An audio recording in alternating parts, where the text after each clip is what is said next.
Brought to you by Oxyrich. Manikchand Oxyrich, proudly Indian.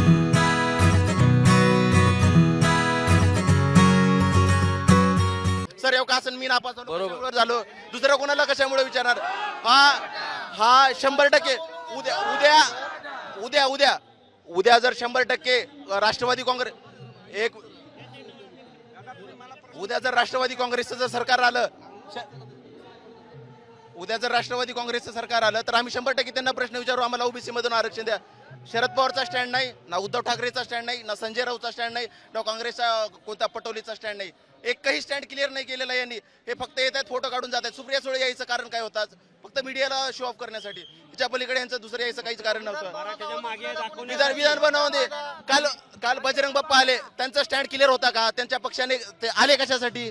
त्यांच्या पक्षाचा stand बाप्पा सुद्धा म्हणतात ना दादांमुळे निवडून आलो वगैरे. 100% दादांमुळे निवडून आले. मराठवाड्यातले सगळे 70% दादांमुळेच निवडून आले. त्याच्यामध्ये काही दुमत नाही. आमचं म्हणणं काय त्यांचा पक्षाचा शरदचंद्र पवार पक्षाचे म्हणजे सध्याचे राष्ट्रीय अध्यक्ष कोण आहेत त्यांनी स्टँड क्लिअर करायला पाहिजे होता का नाही? आता तुम्ही माझं असं म्हणणं आहे की जसं पवारांना प्रश्न विचारले जातात किंवा त्यांना समजा ते सत्तेत आहेत म्हणून तुमचं म्हणणं की चला ते नाही, मग तुम्ही एकनाथ शिंदे आणि त्यांना प्रश्न नाही विचारत, तुम्ही देवेंद्र फडणवीसांना विचारताय. अजित पवार कुठे आहेत? दिसायलात का मीडियाला? एकनाथ शिंदे गेले गावाला जरीला. एक मिनिट एवढा मोठं मराठ्यांचं आंदोलन सुरू असताना तुमचे साधे उपमुख्यमंत्री मुंबईत नाहीत, अजित पवार मुंबईत नाहीत. ह्यांना काय आम्ही मराठ्यांनी काय मतदान नाही केलं का फक्त दुसऱ्याच्या ओबीसीच्या जातीवरती निवडून आले ते? आम्ही 100% यांना मतदान केलं. आम्ही विश्वासानं मतदान केलं एकनाथ शिंदेकडे बघून की आरक्षण दिले आम्हाला म्हणून. आणि यांनी आमचा असा विश्वासघात करावा. हे मराठा समाज अजिबात खपवून घेणार नाही. इथं काय फक्त शेतकऱ्याची पोरं आलेली नाहीत. आम्ही नोकऱ्याला सुट्ट्या टाकू 8-8 दिवस सुट्ट्या टाकून आम्ही इथं समाजाचं काम करायला आलोय. सर मला सांगा आता सुप्रिया सुळे असतील किंवा बाकीचे सगळे नेते हे फक्त शो ऑफ करले तर तुम्ही ठाम आहात? 100% शो ऑफ आहे त्यांचा. कारण आता उद्या आज सुप्रिया सुळे आले, उद्या त्यांच्याच पक्षाचे जितेंद्र आव्हाड येतील, पण त्यांचा स्टँड क्लिअर आहे का अजून? तुम्ही मला सांगा. त्यांनी आतापर्यंत कोणत्या नेत्यांनी म्हणले ओमकार साहेब तुम्ही सांगा. तुम्ही एक सुंदर पत्रकारिता करता. देशमुखांच्या हत्याकांडामध्ये मी तुमचा फॅन झालो आणि एका राष्ट्रवादीच्या कोणत्या नेत्याने आपला स्टँड क्लिअर केलाय मला सांगा तुम्ही? उद्धव ठाकरेंनी केला, ना शरद पवारांनी केला, ना नानासाहेब पटोले काँग्रेसच्या कोणत्या कार्यकर्त्यांनी केला, ना संजय राऊतने केला, ना फडणवीसने केला. कोणी स्टँड केलं ना? मुंबई जाम केली आम्ही 100% केली. आज एकनाथ शिंदे 100% काय करतात? आज एकनाथ शिंदे 100% काय करत आहेत? काल अमित शहा आले, त्यांना मुजरा करायला लालबागच्या राजापाशी गेले. कशासाठी गेले? त्यांना आंदोलनाकडे यायचा वेळ नव्हता का? एकनाथ शिंदेचं काम होतं का नाही? यांनी पाणी बंद केलं, लाईट बंद केलं, भूक मारली आम्हाला. तुम्ही गावाकडे या मुंबई. एक मिनिट मला या गोष्टी मला कळत आहेत.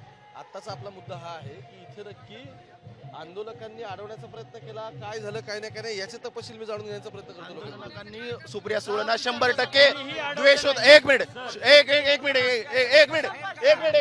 त्यांनी 100% अडवण्याचा प्रयत्न केलाय. त्यांना जाब विचारायचा प्रयत्न केला. कारण सुप्रिया सुळेंचे वडील शरद पवार इतके दिवस महाराष्ट्रामध्ये मुख्यमंत्री होते. त्यांना आतापर्यंत कळालं नाही कधी की मराठ्यांना आरक्षण द्यावं. आताच बरं पुळका उठला यांनी विरोधामध्ये असल्यावर. सुप्रिया सुळेंनी आता काही स्टँड घेतला का की ओबीसी मधून आरक्षण द्या किंवा स्वतंत्र आरक्षण द्या असा काहीतरी त्यांचा स्टँड आहे का किंवा त्यांचा पक्षाचा स्टँड आहे का? हा माझा सिंपल प्रश्न. यांनी बाट्याने उद्या दगड फेकतील, उद्या गावागावात फिरू देणार नाही. ते सुप्रिया सुळे का यांच्या कोणत्याच आमदाराला नाही, ना बीजेपीच्या, ना राष्ट्रवादीच्या, ना काँग्रेसच्या, ना मनसेच्या सुद्धा. साहेब मी सॉफ्टवेअर इंजिनियर IT कंपनीमध्ये. माझं काही काम नाही पडलं इथं आंदोलनामध्ये यायला. का आलोय? समाजासाठी आलोय. बघतोय शेतकरी आमच्याकडे 2-2 एकरवर शेती आली आहे साहेब. गाव हेरगाव मुकामपूर हेर तालुका उदगीर जिल्हा लातूर. आमच्याकडे 2-2 गुंठ्यावर शेत आले. आमच्या समाजाला रोजावर जायची वेळ आहे. मला 2-3 लाख पगार आहे साहेब महिन्याला. मी पुण्याला IT कंपनीमध्ये जॉबला आहे. मी कशासाठी आलोय? 8 दिवस सुट्ट्या टाकून इथं आलोय समाजाचं काम करायला. 5-5 दिवस उपोषण केले आम्ही उदगीर करटकेलमध्ये. मनोजदादांची सभा घेतली. कशासाठी? हा निस्वार्थ माणूस आहे. ह्याच्या एवढा निस्वार्थ माणूस आम्हाला आजपर्यंत भेटला नाही. आणि पहिला माणूस. दुसरे भरपूर भेटले. ते अण्णासाहेब जावळे आर्थिक महामंडळाचे कोण? फडणवीसच्या खांद्याला मुजरा करणारे. मग मला सांगा की तुमचं म्हणणं आहे की तुमच्यात रोष आहे, हे पवार असतील, सुळे असतील किंवा आणखी कुठल्या वेगळ्या पक्षाचे आणि वेगळे राजकीय नेते असतील, तर यांनी तुमच्यावरती याच्या आधी अन्याय केला हे तुम्ही म्हणताय, ठीक आहे. मग माझं असं म्हणणं आहे, हे मनोज जरांगे का नाही म्हणत आहेत? मी तुम्हाला तेच तर म्हणलं. नाही, जरांगे एकदा नाव घेतलं. तुम्ही मला सांगा, ऐका एक्झॅक्ट तुम्ही मी परत ऐका मी तुमचं ऐकून घेतलं एवढा वेळ याच्यासाठी की तुमचं खरंच म्हणणं काय हे मला पूर्ण तपशीलवार समजायचं होतं, बरोबर. आता ते मला तुमचे साधारण इन्साइट्स काय हे कळले.